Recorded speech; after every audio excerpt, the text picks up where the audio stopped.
Hi again, educator friends. It's Jessie again. We are now on video 5 of 5 on Google Sites. So by now you should have a live Google site that is raring to go, and you should be ready for the school year with your Google site.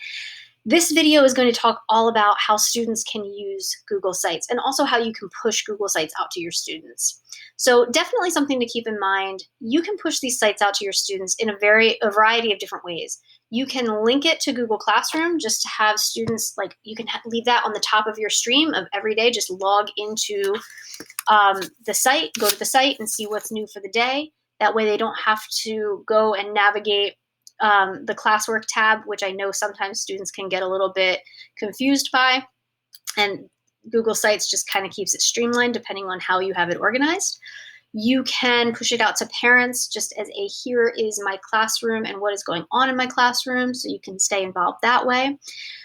You can also, this would work really well for elementary teachers, I think, but if your students are with their same classroom teacher all day and you teach a subject that you only see them once or twice a week, you can have the teacher just put the link right into the stream for the students. So, okay, we've been working on, math and reading, and now you're going to go to art class. So click on this link and it'll bring you to the art teacher's site. That's a way to do it as well. I hope you can find a good use for it. If you think of another creative use, by all means, email me, let me know. I love learning more, and I will help you think through anything that you want to try and need help with. So another way you can use this is students can create their own portfolio. So I have the student portfolio tab up right now. So I'm just going to click back here just to show you how I got there. I'm going to click my webcam off so you can look at the full page. So if we go to Google Sites, you can have students create a blank one just like you did, or you can go to the template gallery. Now I have all the education ones popping right up here because I am chronically using education ones. But if you click on the template gallery, you can look and see all the different ones that they have. Now you can have a student use the template. And this template is really for a general portfolio for a student. So they have several classes and different things, but you can explore that and you can have your assignment be very, very clear. So a couple cool things. Students can update the header just like you did. They can update their name and the name of their site. They can put information about themselves in there. They have the 3 laid out: achievements, strengths, and goals. If you are looking at 3 key areas, you can have them work on that. So say you are working on 3 mediums in art class, you can have work for all 3 mediums there. You could have 3 different exercises you're working on. Maybe you're working on, flexibility, strength, and cardio. You could have 3 different examples there for your students to put in the work that they've been doing. You can do all kinds of different things. You can have them rename this however you want. Okay, it does not have to stay this way. You can have them use the template to make it easier on them, or again, you can just create your own assignment and have them create a blank one. It's definitely pretty cool. So there are a lot of different things. So say you have an art page like this and you want your student to highlights, okay? Best pictures and things. We have a picture here. Let's say we want to use something from Google Drive.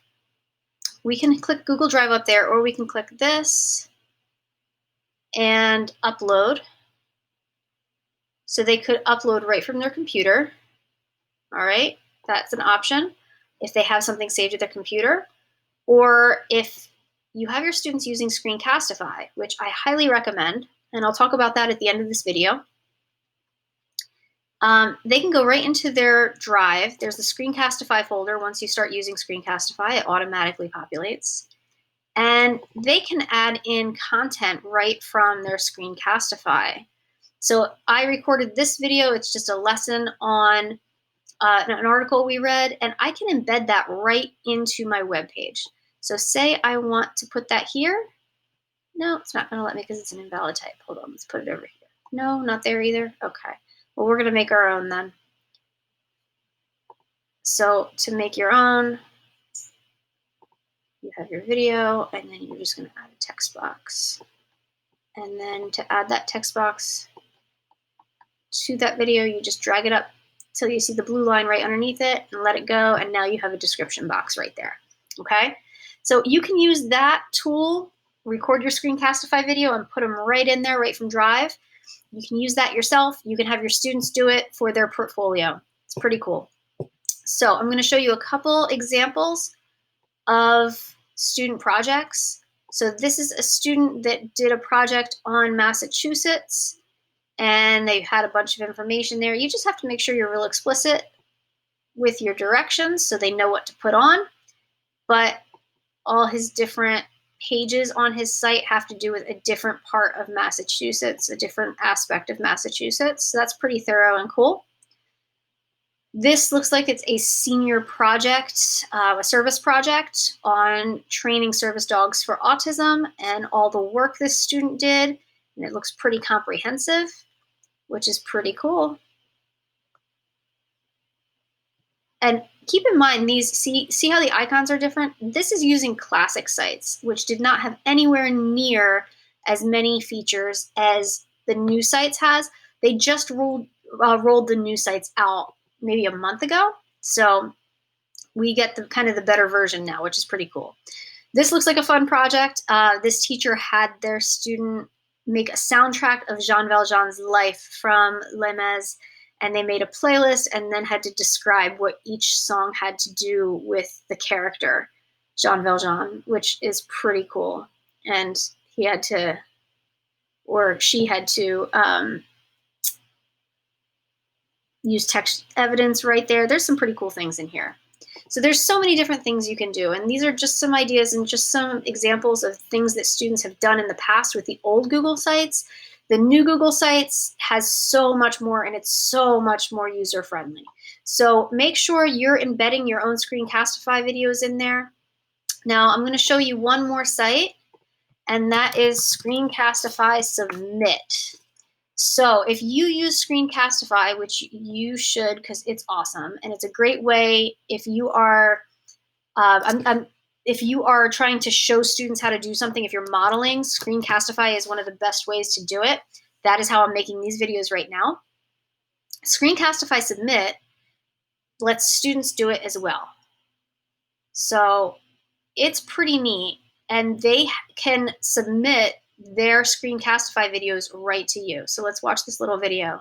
Hearing from every student has always felt impossible. Whether they're struggling at home, too shy to speak in front of their peers, or one of 30 students all looking for feedback simultaneously. The traditional classroom can often limit student expression and silence our most vulnerable students. But Screencastify Submit makes it possible for any teacher to hear from every student. Teachers create assignments, Submit generates a magic link. Students click to record on any device. No new accounts, extensions, or applications required. And videos automatically appear in the teacher's Google Drive. It's the easiest, most secure way to give your students a platform to share their voice, their ideas, and their learning.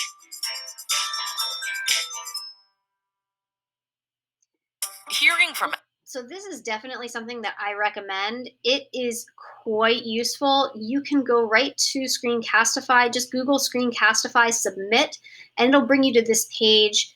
You can learn how to do all these things. We unfortunately do not have time for me to go through all of it today, but it is really, really helpful for any domain area, any content area that requires students to show you their work in a live fashion. It is so helpful.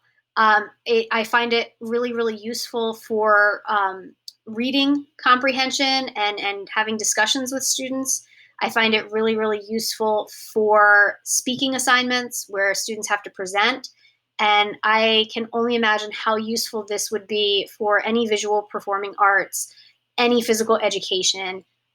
This can be absolutely priceless. So make sure you check that out. I hope, again, you can use the Google Sites. That's a great way for them to compile their work and submit it. It's a great way for you to showcase what the assignment is, so you can make your own Screencastify video to model what you're looking for and then have them do a Screencastify Submit assignment.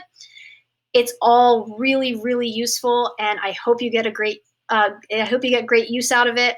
And I hope you have a wonderful school year. If I at any time can be any help over the school year, please do not hesitate to contact me. Thanks, and thank you for taking this training.